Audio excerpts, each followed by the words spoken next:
Welcome to the Thoughtful Leader podcast. My name is Ben Brearley. I'm a leadership coach and the founder of Thoughtful Leader. The Thoughtful Leader podcast is all about short, sharp leadership advice because thoughtful leadership is good leadership.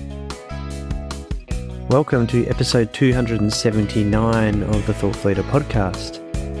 Now, I work with a lot of coaching clients, thoughtful ones, obviously, who struggle with time management and workload and overwhelm and all those sorts of bad things. So I thought I'd distill some of the themes from some of that coaching into a simple episode. And it is about simple steps for a more effective week. So let's get into it right now. So time management is always a hot topic, but the reality is it's not a great phrase because we can't really manage time. We all have the same amount of time in the week. Really, it's about being more effective with the time that we have available to us. Now, recently I've been coaching a couple of ambitious and busy people who have struggled with this challenge.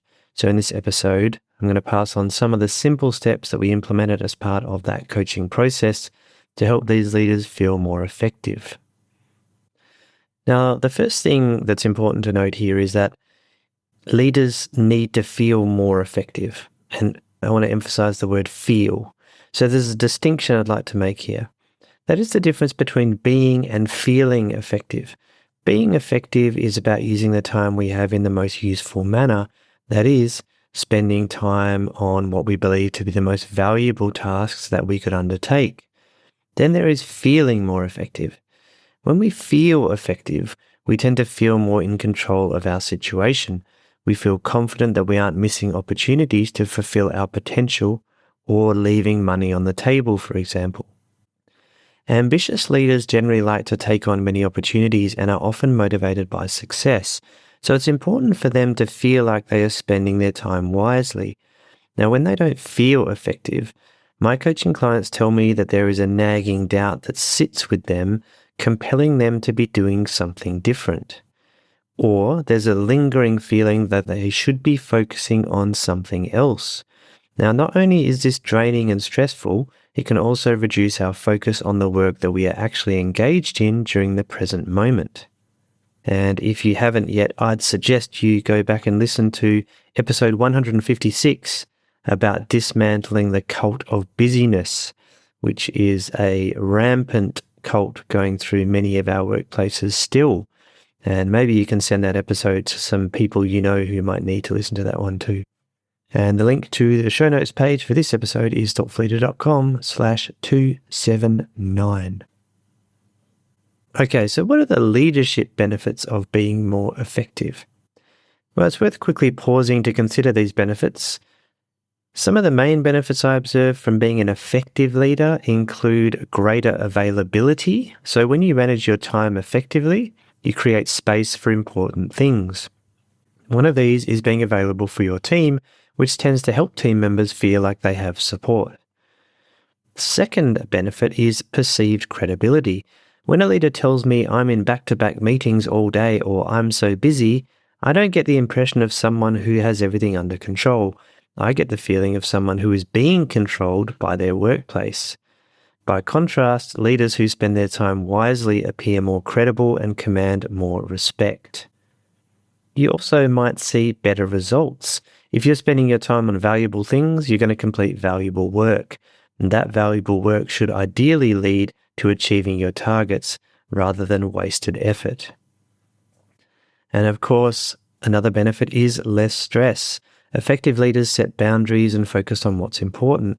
This leads to less stress, more time to think, and to be prepared for what's to come. So it's worth keeping in mind that these benefits are available to your team too if you can help them to be more effective. So the simple ideas in this episode might be useful from a team perspective, even if you think you're being pretty effective yourself. And you might also benefit from the Time Management for Leaders online course, which is a course I created specially for thoughtful leaders like you. You can access that through the show notes page, thoughtfulleader.com/279. And as a loyal podcast listener, you can use the code TIME50, TIME50, or one word, to get 50% off that course. So check that out. and hopefully you find it valuable. So let's look at some simple steps to become more effective. Now, when recently working with my busy coaching clients, we were aiming for a few things. The aims they had were to, number one, feel as if they were spending their time effectively during the week. Number two, make sure they had enough time for the important priorities. And number three, to feel more in control of their situation. So we designed a simple plan to help them get there. Now, the ideas that I'm going to raise now are based on my own experience in time management, as well as my knowledge accumulated from research and delivering time management courses over the years. And of course, I've incorporated that into the Time Management for Leaders online course as well that I mentioned previously. Now, overall, these steps revolve around creating a weekly plan. Now, it doesn't need to be complicated or super structured, but my clients find that even having a very simple plan of attack helps to alleviate the stress and build their confidence that the work can be achieved. And step one of this strategy is to block your time. So you want to start by identifying the key categories of work that are important for you. It doesn't really matter how many there are, but try to focus on your must-haves rather than your it would be nice to do tasks. My clients often include personal categories in here too, such as family time or exercise. And if these are important to you and you want to make sure you have time for them in your week, I would also include them as categories. Now that you have your categories, block time in your calendar for them and add labels so you know what they're for. Now you might ask, well, how much time? Well, that depends. In a typical day, how much time do you usually have available to work without interruption? Some people can spend hours working without being interrupted, while others are interrupted as part of their core duties. For example, if you're required to answer phone calls or customer inquiries, there's a good chance you'll be interrupted at some point. The key is to understand roughly how often. So for each of your categories, block time in your weekly calendar, and recurring blocks are best, ones that continue from week to week, with the duration of each block being about how much time you can generally work without being interrupted. And it's worth remembering that even doing this with only a few time block categories can be very helpful. You don't need to clutter your entire week with blocks. In fact, if you do that, you'll likely feel overwhelmed and you won't be able to fit in any other work that comes up unexpectedly. So instead, start small with your very important blocks. And you can expand from there once you get comfortable with the idea and the process. So it's best to keep it simple. Now, step 2 is to break up your tasks to be more effective. This step is simple too, but not necessarily easy. And hopefully you have some sort of to-do list that you keep. Now, this is a good start, but it's important to ensure that the tasks fit into time blocks that we created earlier. Now, let's imagine your to-do list has 2-hour tasks on it when your time blocks are only booked in for 30 minutes each.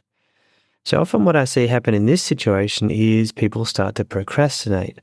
For example, there is no point starting that task right now because there's not enough time for it, so then we won't do anything. Now, one way to prevent this is to attempt to break up your tasks into time block-sized chunks. That way, you can be more confident that you can slot your tasks into the available time that you've booked. Now, to make this happen, you'll obviously need to do some estimation of how long you think your task will take.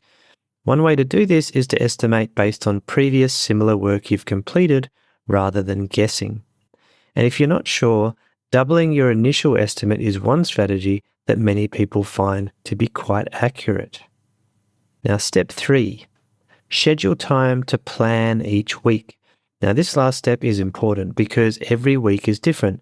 It's impossible to plan out every week in advance because the work might change.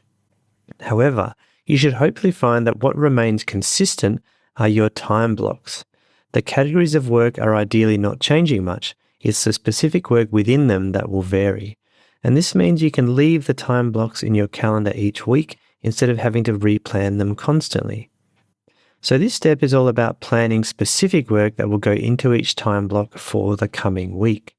Now, in practice, this often means scheduling time to do this planning work either at the end of the current week in preparation for the next or at the very beginning of the new week. Now, you would take your broken down to-do list items and put them into your appropriate time blocks, depending on any approaching deadlines and the relative priority of each piece of work. Now, this means your overall weekly plan remains about the same in terms of time blocks, but you can adapt your specific priorities every week. Now, one common question with this is, well, what if things change or if there's too much work? Well, there's only a few guarantees in life, and one of them is that things will change as you go about your week. This 3-step plan is intentionally simple, and it's not supposed to be rigid and inflexible. Now, I find that the trick is to make sure that your time blocks don't take up your entire calendar. If they do, you'll be unable to fit in meeting requests or ad hoc tasks that come up unexpectedly. For this reason, it's important to give yourself space in your schedule. One other advantage of this simple framework is that it gives you a more concrete idea of whether you have too much on your plate. Now, if you have too many tasks to fit into your available time blocks, then there's a really good chance that your situation is unsustainable. Even though this may feel like a bad situation to be in, it is better than not really being aware of the problem. With this framework in place, you can more easily demonstrate to other people, such as your boss, how much work you have. And if the boss simply wants you to work longer and harder, well, this is unfortunate too. But once you have this conversation, you will know where you stand, which is extremely valuable. So just to recap on those steps, the first one was to block your time in the big categories of work that you have.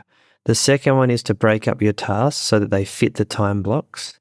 And the third one is to schedule time each week to put in the specific things you're going to work on into each time block. So it's super simple, but it can be quite effective. Now, I'd love to hear your thoughts on this one. Do you use this simple strategy or something similar? Let me and all the thoughtful leaders know your strategy about how you feel more effective in the comments on the show notes page, thoughtfulleader.com/279. You might be doing some stuff that will really help other leaders, so get in those comments and let them know. Thank you for listening once again, and if you haven't already, I would love it if you could leave a positive review on your podcast app of choice, if you like the podcast, of course.